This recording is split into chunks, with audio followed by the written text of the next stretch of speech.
Today, I'd like to continue our journey in the Gospel of Matthew and take a look at Jesus in the desert when he was fasting for 40 days and 40 nights.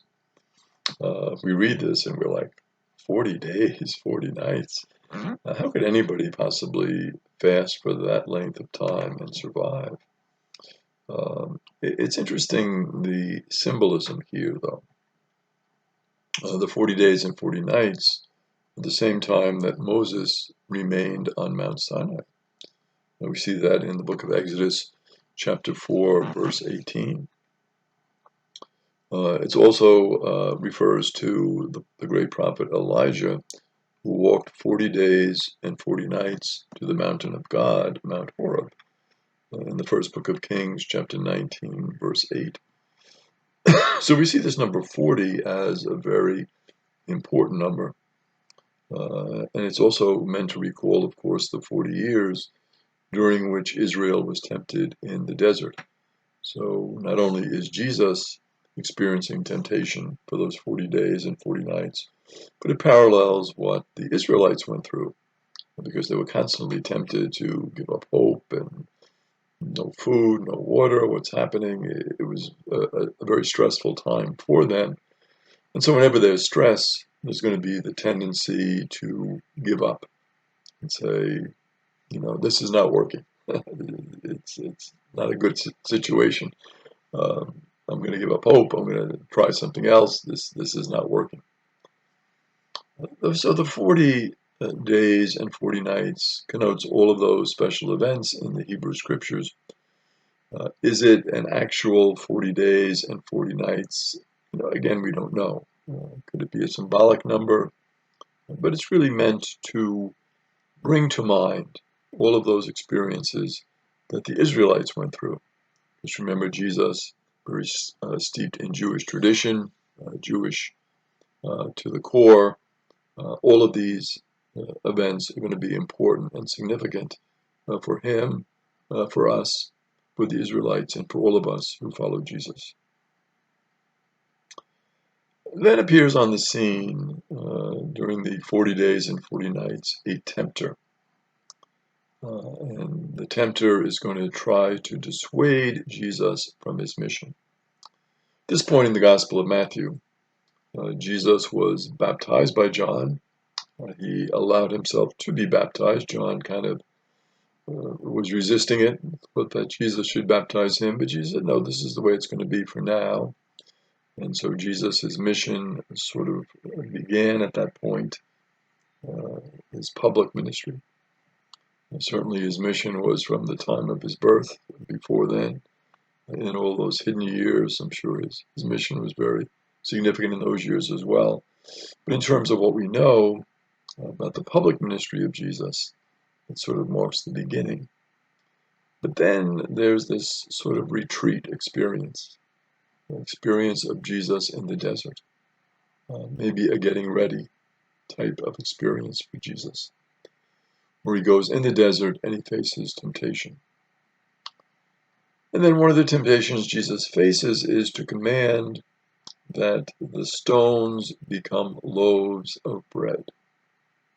So Jesus command, you have the power, you're surrounded by all these stones, you're hungry, do the smart thing, turn all of those stones into loaves of bread. But Jesus refuses to use his power for his own benefit. And Jesus models something very important there about power. When we have power, using it just for ourselves and to build ourselves up is really a misuse of the power. And so Jesus is modeling, no, that's not the purpose of my power.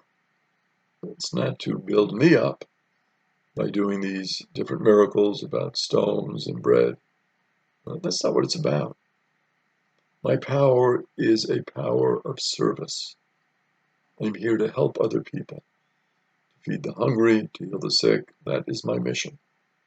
I'm here to proclaim good news, not that I am the good news. It's not about me. It's about what God is calling me to do. So I could easily turn this rock into a loaf of bread, satisfy my hunger, but that's not what this is about. My hunger helps me get ready for my mission. And Jesus at this point is modeling something very differently. He's modeling that what we should do in our lives is accept God's will. I might be hungry, I might want that bread, but I'm going to wait. And I'm going to follow what God wants, what God is asking me to do. So Jesus, through his prayer, is in touch with God. We always say, well, how do I discern God's will? Again, Jesus models this for us, discerns God's will through prayer, through patient prayer, through listening. We're asking God, what do you want, God? How can I follow you? Next temptation, Jesus is invited by the tempter to go to the temple and go to the parapet, which is a wing of the temple, and to throw himself down. And the devil very cleverly supports his proposal by an appeal to the scriptures. Uses Psalm 91, verses 11a and 12 about God will be able to kind of lift you up there. And God can send angels to do that. But Jesus refuses to test God. What the devil is actually asking Jesus to do is to put God to the test. And Jesus says, no, we don't test God. That's not what this is about. We don't demand a sign from God for an extraordinary show of power. I'm not saying God do this, God do that. No, no, no. Unlike Israel, in Deuteronomy 6:13, where they wanted the sign, Jesus says, no, I'm not going to demand that sign from God. In his ministry, it's very interesting, right? Jesus never compels a person to believe through a showy display of power.